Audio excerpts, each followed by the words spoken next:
क्या है? A bob of mass m is suspended. This is the condition of the vertical circle, how bob is moving. तो हमारा क्या है, ये एनसीईआरटी के सेक्शन का है, but this is very important. The NEET में क्या करेगा, डायरेक्टली क्वेश्चन आ जाएगा. Position B, position C, position ए.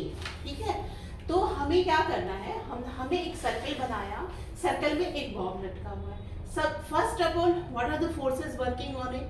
तो एक एनजी काम कर रहा है, दूसरा टेंशन टीए लिखा मैंने ए पॉइंट पे. अब यहाँ पे देखो एक बात है जो आपको ध्यान देना होगा कि जो ए पॉइंट है, जो पॉइंट ए है हमारा, ए पॉइंट पे एमजी नीचे कर रहा है और टीए किधर कर रहा है, ऊपर कर रहा है ना. तो TA minus MG MB square by L. तो this is the point. But if we are talking about the top most point of the C, तो सी जैसे एक सर्कल पूरा करने के बाद वो जब इस पॉइंट पे आएगा, है ना, यहाँ पे आएगा बॉब. तो बॉब आएगा यहाँ पे, तो इसमें क्या काम करेगा, एमजी. और रोप भी ऐसे ऐसे घूमते घूमते ऐसे ऐसे आया, तो यहाँ से अब यहाँ पे mg और t क्या होगा, जैसे अपोजिट है तो सेम में होगा. mg plus tc equal to mv square by l, है ना. l is the length of the bob. तो हम ये चूंकि ये सेंटर से लटका हुआ है, तो इसको एज अ रेडियस हम कंसिडर कर रहे हैं. अब ये तो आपका इसका फ्री बॉडी डायग्राम को समझने का कंडीशन हुआ.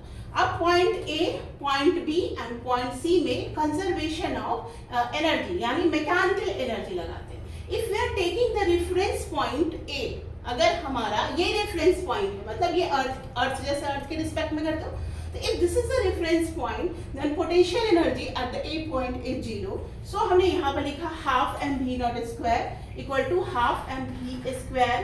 कहाँ पे लिखा था, A वाला, हाँ, half mv naught square plus potential energy at A equal to half mv square B plus potential energy of B. क्योंकि A और B के बीच में, this is if you are consider the point 1 A and this is the point B. तो we are taking the conservation of energy, ऐसे ही लगाते हैं.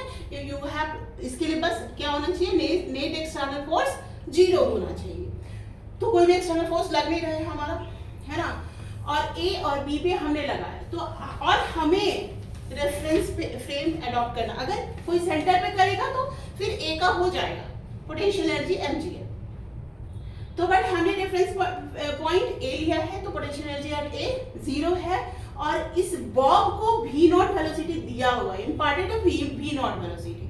सो यहाँ पर का जो काइनेटिक एनर्जी होगा that is half m v not square.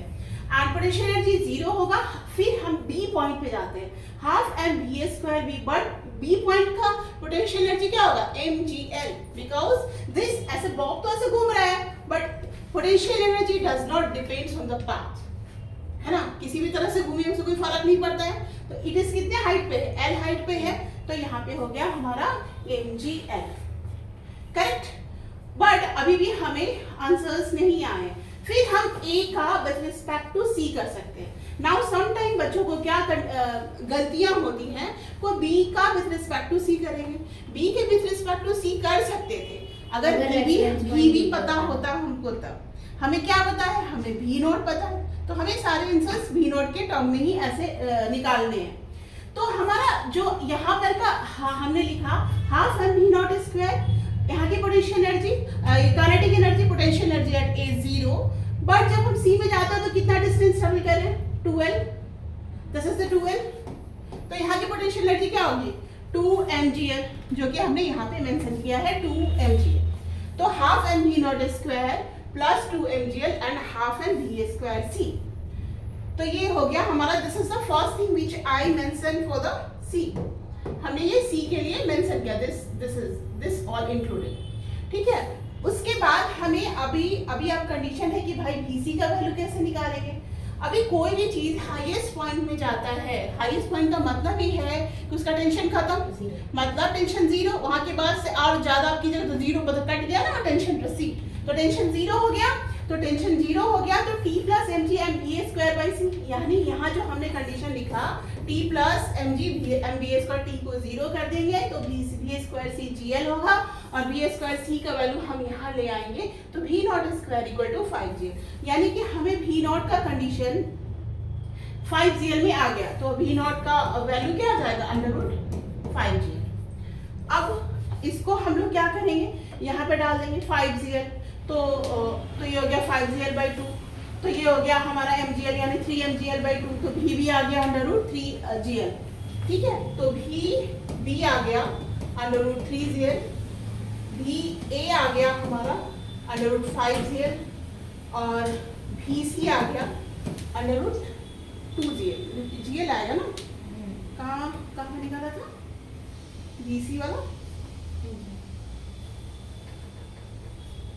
Tension 0, हाँ। तो ये हमारा mva²c, तो इसको 0 किया था तो mgl यानी कि √gl आएगा। तो these vb, va and vc.